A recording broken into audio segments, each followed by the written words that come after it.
Hi friends, welcome to AGS IS Academy. Today I'm going to start a topic that's understanding global justice with examples. This is very significant, dear students. You are seeing the title here, and this title will signify how exactly the world is divided into a number of verticals and issues in this globalized world. Today I will be discussing all about this, what this topic talks about. As we know, universal justice can only bring progress and peace in the world. The divided world can never create justice. The divided world can never bring parity in the world. So the important factor is from all perspective, the justice if has to be seen, that has to be seen to be dispensed with equality and equality in all terms, political, social, economic, technological, educationally, in all forms that can only bring peace and justice. So we are discussing about this today, and let's see the first one as a part of introduction to global justice. Let us define the definitions of global justice, what it talks about. When we talk about like the definition part of this, then ensuring fairness. Ensuring fairness is one of the important parts related to global justice. And then equity. Equity is very important. And impartiality.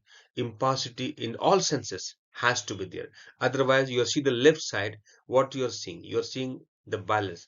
This is 1% and 1% is bigger than 99%. What the 99% indicate?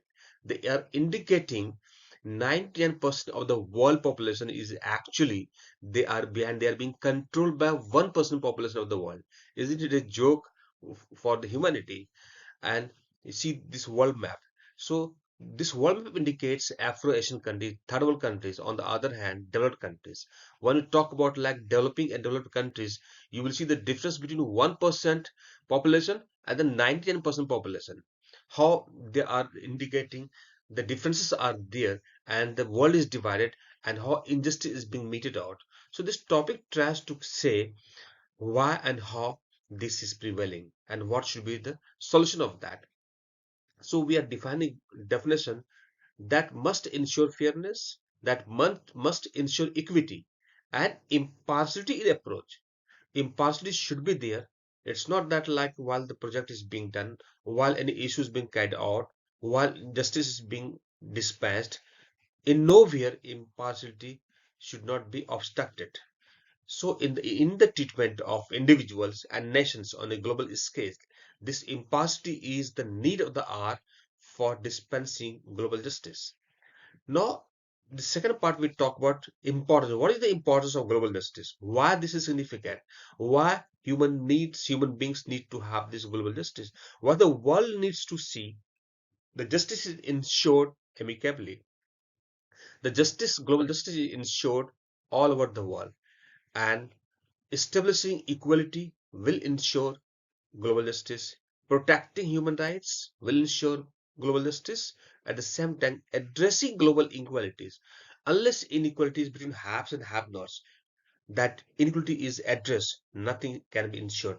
Let us go back to theory of Karl Marx when he talked about like haves and have-nots. When he talked about like bourgeois class and proletariat class, why he wrote, why he gave such a wonderful theory? Because he saw the differences between haves and have-nots. He saw the working class and the work class. He saw like rulers and ruled, the differences between the implies and the implied. This is how also indicate same connectivity from there till here. And since time immemorial, these practices in one other form being meted out. Now the time has come that the importance of global justice need to be ensured. So this particular page when they talk about significance and the definitions of these two. Let's go the next part when we talk about from the perspective we can see historical examples we can have. If you take historical examples, say example number one. You are seeing here example number one. In example number one of historical when we take this that the abolition of slavery worldwide was also very significant, this particular thing which ensured to efforts as an effort to eradicate slavery and promote human dignity.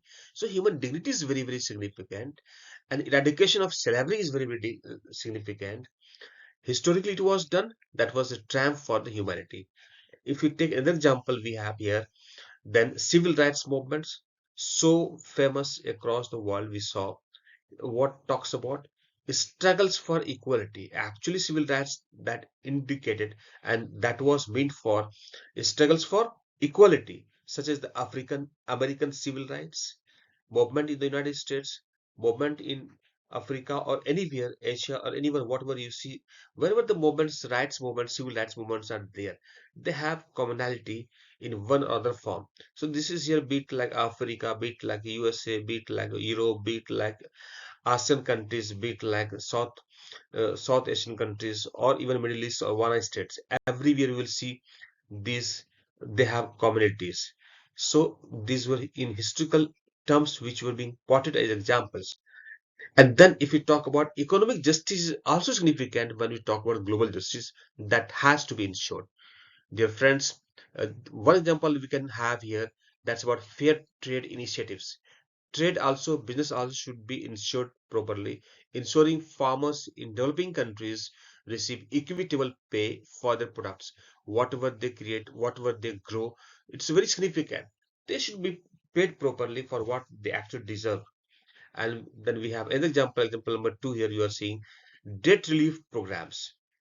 Debt is also need to be taken care of, and then alleviating financial burdens on developing nations when you talk about at national level or at countries level, between haves and have-nots, or like north and south, particularly Afro-Asian countries, then developing nations to promote economic stability. If they have to promote, then the debt relief has to be meted out, that has to be alleviated, then that will also ensure stability and will bring equality. Going for the social justice is not possible unless gender equality will be taken. Example number one, as you are seeing here, this gender equality movements, very very significant. What it talks about, it talks about promoting equal rights and opportunities for all gender equality globally. It's not like locally, regionally or nationally. Let's take example, many countries you will see, you come across, you move, let's take for example Bangkok, Thailand, you will find like lots of gender equalities are there. Go for like Kuala Lumpur, you'll see Singapore, you'll go, and then like you go for like uh, even Dubai is there, West is there. Many other countries you will see gender equalities are there. Already West already has, but like countries where they have been facing, they need to have this where they are already prevailing. That's fine.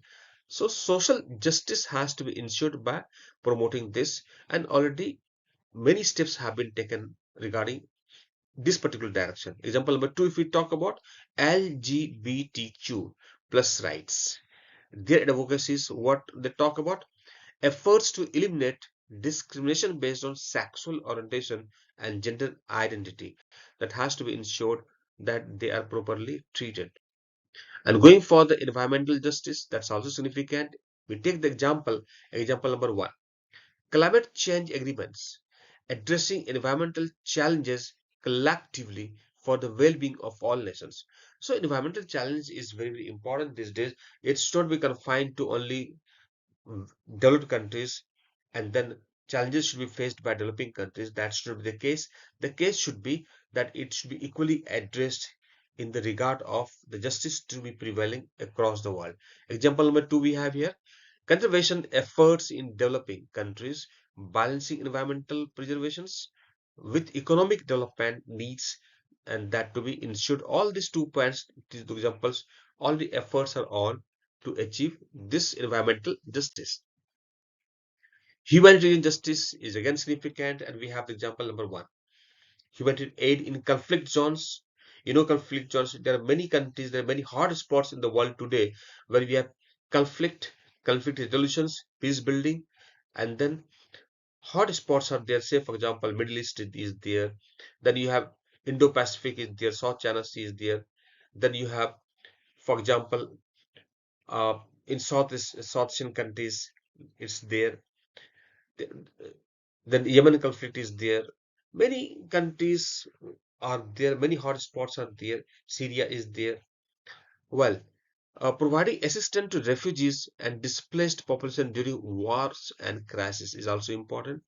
Then example number two, healthcare initiatives in impoverished regions, improving healthcare access in undeserved areas to promote public welfare is significant, and already steps are underway.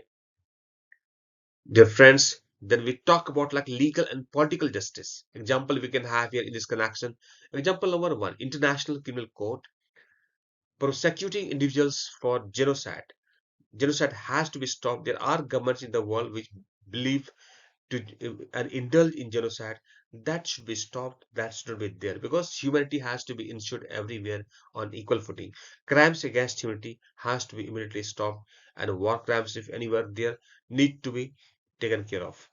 Example number two, peacekeeping missions.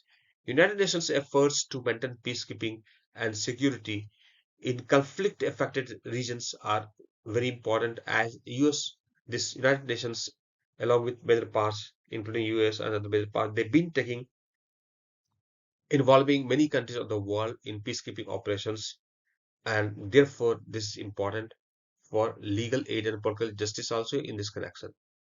Going for the challenges in achieving global justice. Well, those points were all ideal points. Those points were those which need to be tackled. Many of them have already been tackled. Many of them are underway. Now, what are the challenges that come on the way? Example number one. Corruption is one of the biggest challenge in the history regarding the achievement of global justice, hindering the fair distribution of resources and opportunities in many nations. If we talk about example number two, then political barriers are there. Nationalistic policies and lack of international cooperation impeding global justice efforts are significant. They are creating problems so that need to be tackled at war footing level. If challenges have to be ensured that taken away and then ways are clear, then what are the future prospects regarding this? Let's example number one we have technological advancements are already in the progress that must be utilized technology to bring and bridge gaps in education, healthcare sector, and economic opportunity should be given to each and every member of the society or the community of nations across the world. Example number two, if we talk about like grassroots movements, empowering local communities to advocate for their rights and contribute to global justice initiatives that need to be ensured. And going further, role of education and awareness is very, very significant, dear friends. The importance of educating people about global justice issues, encouraging critical thinking and empathy to foster a sense of global citizenship is again significant for achieving global justice. Let's go for the conclusion. To conclude, it is significant that there is need to encourage the audience to support organizations promoting global justice, stay informed, and actively engage in advocating for a fair world. Hope you could have enjoyed this video and could have been informed and an informed video and which could be beneficial for you. Thank you.